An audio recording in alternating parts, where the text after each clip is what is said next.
Okay, so this is part two of the uh, looking at Bechira in the eyes of Rav Dessler. So, real quick recap from 2 weeks ago. Um, we talked about, and Rav Dessler really sort of describes what is Bechira and really sort of painting the picture with really, I think, two very specific points that he's trying to drive home. One is that when you look objectively at the situation, so the example of the smoker, on the one hand, he knows if he continues to smoke a whole bunch of cigarettes, by the time night comes, his chest hurts. On the other hand, obviously he has that desire to smoke. So on the one hand, he knows that it's really detrimental to him, and on the other hand, and even in the short term, he realizes it's detrimental to him, but he still has that desire. And if you look objectively at it, there really is no choice, right? I mean, anybody objectively would say, just stop smoking. But yet the desire sort of outweighs what's really the MS in the situation. And what Rav Dessler is describing is that the choice really comes from, and the fact that there is a choice involved comes from the person themselves. It's not, there's no external factors that makes you, sort of sway you to smoke versus not. So that's, I think, that the first point that he sort of drives home. And the second is that I think that's really important is understanding that everyone is sort of in a different situation, right? For this person, smoking is really a difficult choice, and there really are two tzedadim for that person, even though for somebody else that may not be their issue.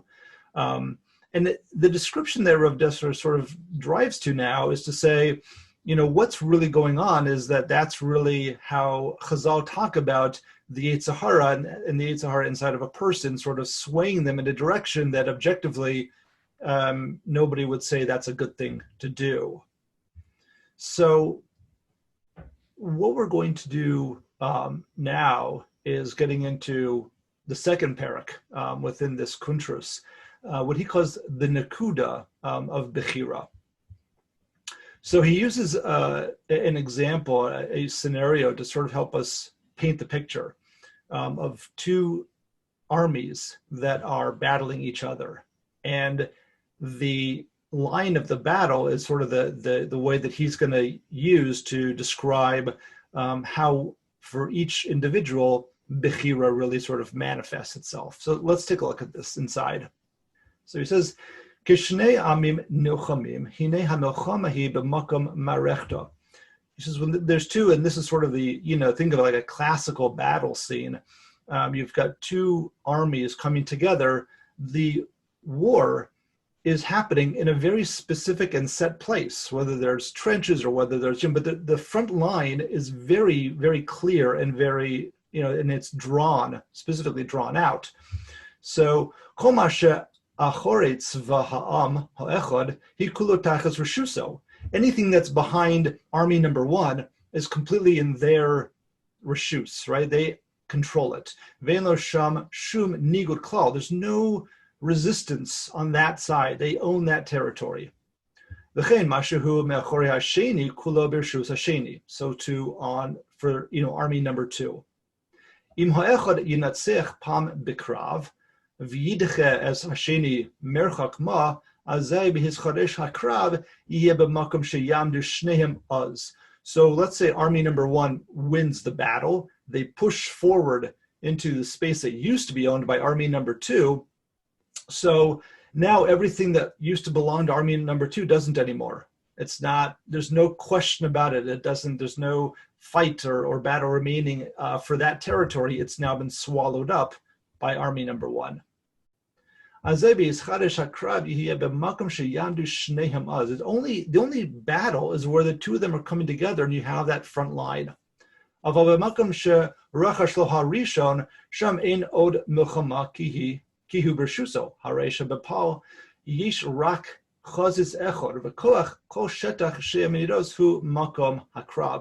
only, again, and he's really just driving home the point, the only place that we have a battle is where the two are coming together as of this moment.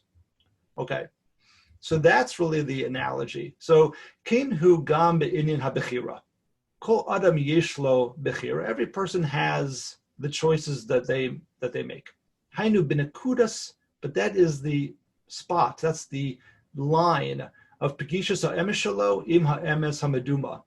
And again, it's the language that he uses. This is where the emes, the truth, meets with what's sort of imagined, the emes that's imagined, right? Again, going back to our smoker, the imagined desire, or whatever it is that you have, that's where Bechira is, where those two, sort of desires or ritzonos meet. And he refers to the emes hameduma, this sort of imagined truth, as a todas hasheker. This is really coming from a place of untruth. Of a rov ma'asav heim b'makom she'ein ha'emes v'hasheker nifgoshim sham klal. But the vast majority of actions that we take on a daily basis have nothing to do with emes and sheker coming together and sort of dueling it out. There are many things that we have been trained, we have been educated to do. And it wouldn't occur to us to do the opposite. And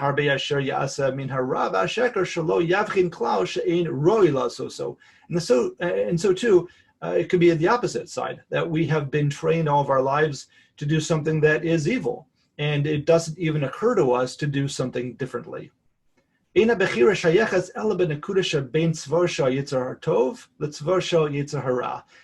way, there's no bechira there. You're simply going at it, going through life with what you know and what you have learned and, sort of what you've been brought up to do. It's only where this sort of fight between the Yitzhar Tov and Yitzhar Hara, where you have these two separate desires coming together, that's really the only place that we have Bechira. So Harbe, and this is another example, Harbe nechshalim tamid b'lashon hara. There are many people who really sort of stumble, really have a difficult time not sort of, talking about other people, not gossiping, not saying lashon hara. Because you become accustomed to it. You don't even realize that what you're doing is wrong. But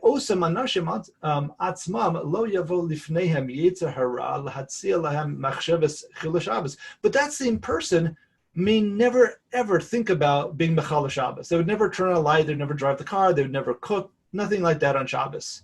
Bitot tefillah, they'd always daven, mitzitzis, tefillin, v'chadoma. So everything else, they might be 100% in line with doing, but when it comes to speaking Lashon Hara, that's where their Bechira is. That's their battle between the Yitzhar Tov and the Yitzhar Hara, between Emes and this Todas HaSheker that he talks about. The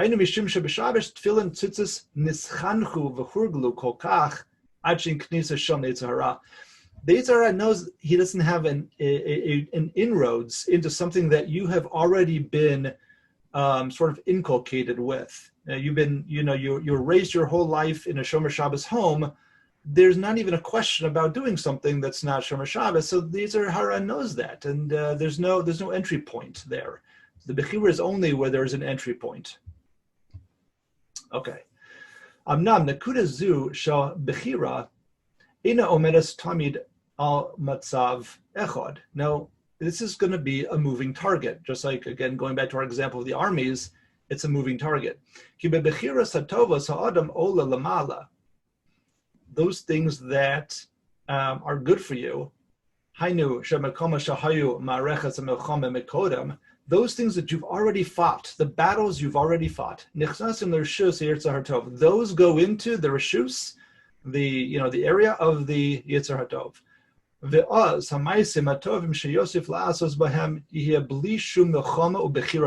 those things that you capture on your own, that you fought the battle and you've now captured because you were able to overcome, that also goes into the area of the Yitzhar Tov, and there's no fight anymore. There's no longer a milchama. V'zehu mitzvah goreres mitzvah. And now he's giving us a clue into what does Chazal mean when they talk about this in Pirkei Avos. of a mitzvah that is sort of pulls, you do one mitzvah and it sort of pulls in another mitzvah to you. Here's an interesting, sort of analysis or understanding by Rav Dessler of what does that mean. But b'chin lehefech, ha-bechira haros, megrashos ha-yitzar tov mimkomo. But when you make the wrong choice, it sort of yanks or pulls along the yitzar tov from its place. And pretty soon the yitzar hara comes in, and you no longer have bechira. You're simply not doing what you're supposed to be doing without much thought or without much fight. Amru Chazal. Avera goreros avera v'chein kevin she'avar adam avera v'shina ba hutralo. And the Gemara in Yuma that talks about, and he's going to drive this point home a little bit further, or a little bit more later on. It's not just avera goreros avera. It's the Gemara in Yuma says that once you do an avera, you sort of teach yourself the heter. You rationalize it, but it becomes a heter for you, and we can sort of understand the context for that now with Rav Dessler, which is that it now enters into the realm, the space of the Yetzer Hara, and you no longer have any battle not to do that thing, whether it's Lashon Hara or whatever, because it's just not even, it just becomes something that you are used to, and you don't sort of fight yourself over it anymore. So at this point, okay, so we've established that where Bechira really lies. It really only lies in this very specific point where you are, where you're sort of going through this internal battle over whatever inyan, right, is something that you struggle with. But he's going to sort of go into a little bit more depth now of what happens, what about the way that we're raised, the environment that we live in, that sort of thing. So he says, "V'cheinu be'inyan hachinuch, yesh asher yitzchanech ha'adam laharbe min hatov ad shehu batuach bo min ha'yetzer hara." There's those who are fortunate, right, to be raised amongst the good, and your whole life you're really sort of doing all the right things, and all those things just become the sort of protected by, or become the reshus of the yetzer tov. Right, and you sort of become protected against Yetzer Ra. And therefore you're able to strive for the loftier and the loftier. Right,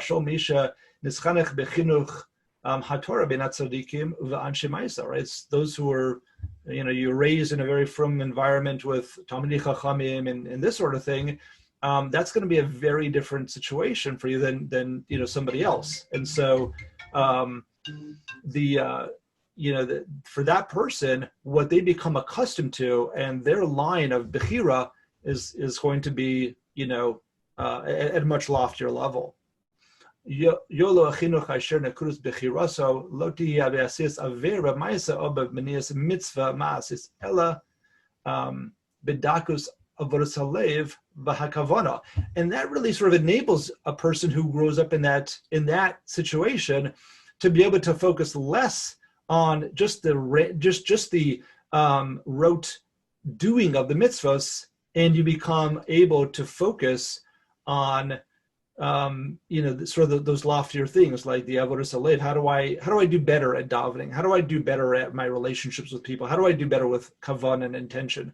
I guess if you think about somebody like a Rav David Feinstein, who was just nifter a few weeks ago, or a Rav Shlomo Zalman Auerbach, you can sort of imagine in the home they grew up in, that probably helped enable them to be able to achieve what they were able to achieve. But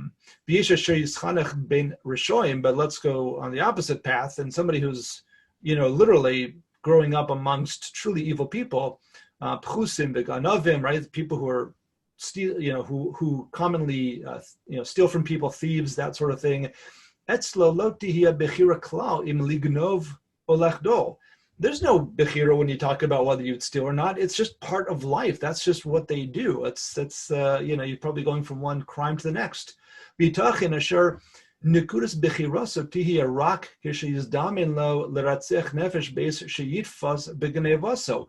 For that person, the only bechira might be you're stealing from the person. Now you're thinking to myself, I'm thinking to myself, do I just steal his stuff or do I also kill him? Right? That's what my bechira might be. It might be that low of a level where I have to think about whether I'm going to go to murder or if I'm going to just sort of maintain the status quo and only steal.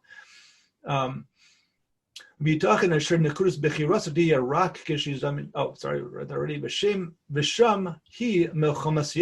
where his milchama is.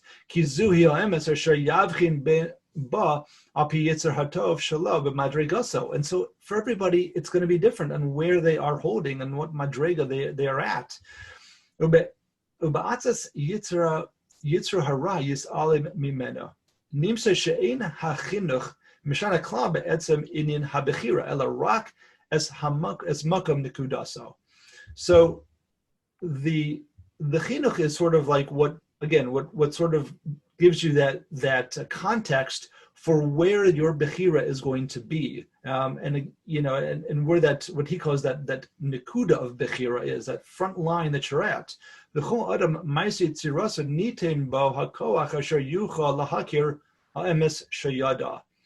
for every person, from the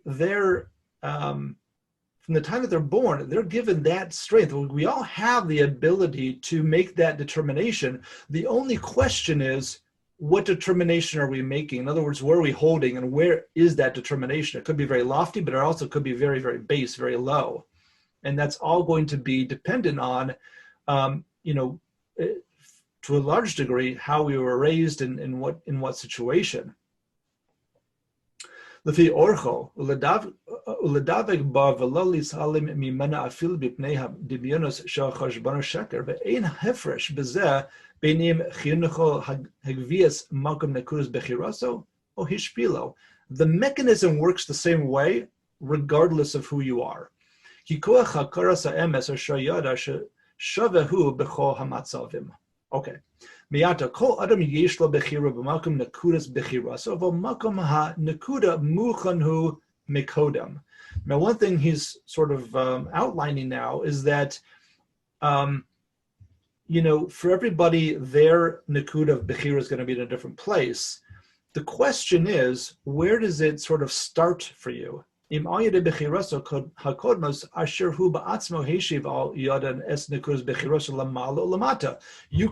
it up or you can make it go you can go down depending on what choices you make and whether you're able to overcome the Yetzer, whether you're able to overcome again those sort of imagined truths as he described earlier. ששמוהו בסביבה שנסחנך בה מיהדוסו טרם ידע od tov v'ra. And a lot of this is really going to be also dependent on, again, all the way back to your childhood, how you were raised before the child even realizes that there's a difference between good and bad. Their environment is already sort of setting them up for where that nakud of bechira is going to be. Now, he's not going to, and he says here, I'm not going to get into, why do some people have the, fortunate truth that they are raised amongst tzaddikim and other people are, raised amongst thieves. And that's a different story. I have he says there's a different, different kuntras on that specifically that you can take a look at, but that's not, that's not our Indian for today. Okay. Now, what Rav Dessler is going to do next, though, is really interesting. He's going to actually learn this out from a pasuk in a very novel way. So he says, "Hayotze midvarav, midvaredim, she'ein bechira ela b'nekudas bechira, makom nekuda zu nikva al yedei sibas shekadmu, aval ein sibas shetochlenu lifol al etzem bechira sa'adam v'davar ze mefurish hu b'Torah." So all of this that he's sort of been, all this picture that he's been painting about how we're raised and, where our Nekuda Bechira is, he says you can all see it from a pasuk in the Torah.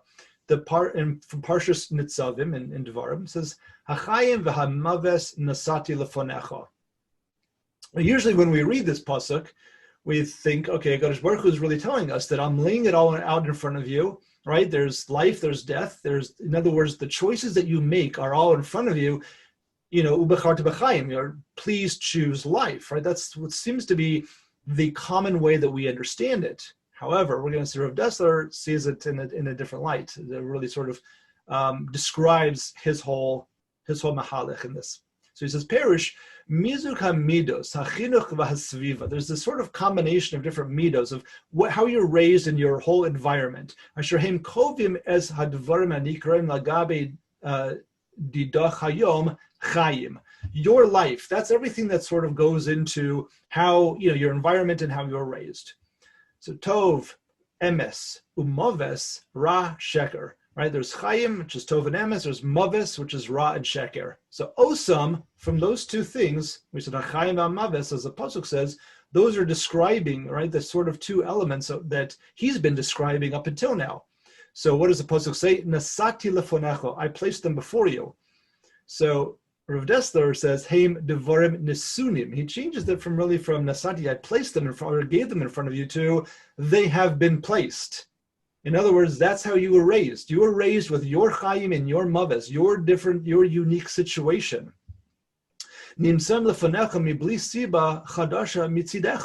Regardless of you, this is what your environment was. And that's sort of the given from HaKadosh Baruch Hu. Regardless of what I've put in front of you, ubacharta b'chayim. But regardless of where you are and how you were raised and all the chinuch and everything else in the environment, ubacharta b'chayim. Your bechira should be in chayim. V'mashehu metzius ve'emes. So you should be citing towards the Yitzhar Tov, regardless of where your nakuda of bechira is. Ha'adam levado osa. B'li shum siba shispo alav. You have the ability, regardless of where you've been and what brought you to this point, you always have the choice in front of you to choose emes over sheker. That's what he's sort of describing, or how he is understanding this pasuk. V'zehu gam perish amru chazal hakol bidei shemayim. Right. So the Gemara in Bracha says hakol bidei shemayim chutz mi yirah shemayim, and what he's saying from there is chutz mi yirah shemayim, meaning that's what should be tipping the scales when you have this bechira. Whatever the inyan is to you between emes and sheker, yirah shemayim should be weighing you over to go to the emes. Kol asher yikra la'adam shehu meichinas hadvarim she'aleim yesh lefanav ha'bechira bein mitzad madregas bechirasa bein mitzad mina nisayon shenafa lechelka. Regardless of what happened, whether it's because the choices that you've made, or whether it's because of sometimes it's a nisayon, it's a test that you sort of that sort of falls upon you. But lo bidei shemayim chutz mi yirah shemayim shehu tzarich lehagviro so belibo me'atzmo. Yirah shemayim is that area where you have to sort of, find the strength within yourself, the discipline and the strength to make that choice and to go in the right direction. So, shazeh mucher chlo shelo yis'aleh me'emes. Hein b'yiras ha'onesh, hein b'yiras shel madregas hayoser gavoa. So regardless of, there's different motivations you might have, yiras ha'onesh, or wanting to achieve more. So that's how Rav Dessler understands, again, sort of how HaKadosh Baruch Hu is painting the picture of, every person's situation is different. You have your choices to make, and everybody else has their choices to make. We are running out of time, and so what I wanted to do, maybe we should do this outside, just to sort of wrap up at least this part, and maybe the next parak or so, is what Rav Dessler then takes us to, is he describes how, based on what we've been saying, or based on what he's been, sort of leading us through, that now if you think about how does schar and onish sort of fit in? So take the example of the person who's raised amongst tzaddikim. So for him, keeping all the mitzvahs, not a problem. It's not even a thought not to do so, because that's how he was raised.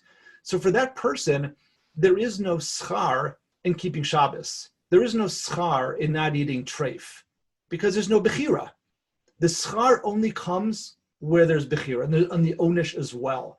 So where that person has to make choices, maybe that person still was an angry person or something like that, and that's where their Bechira is, that's where their schar comes from. Whereas if you've got somebody who was raised amongst, true choser betshuva, somebody who was raised, didn't know anything, somehow falls into religion and becomes Shomer Shabbos, and every day and every Shabbos is a really difficult decision to say, I'm going to turn off my screens, right? I'm not going to go to the movies or whatever.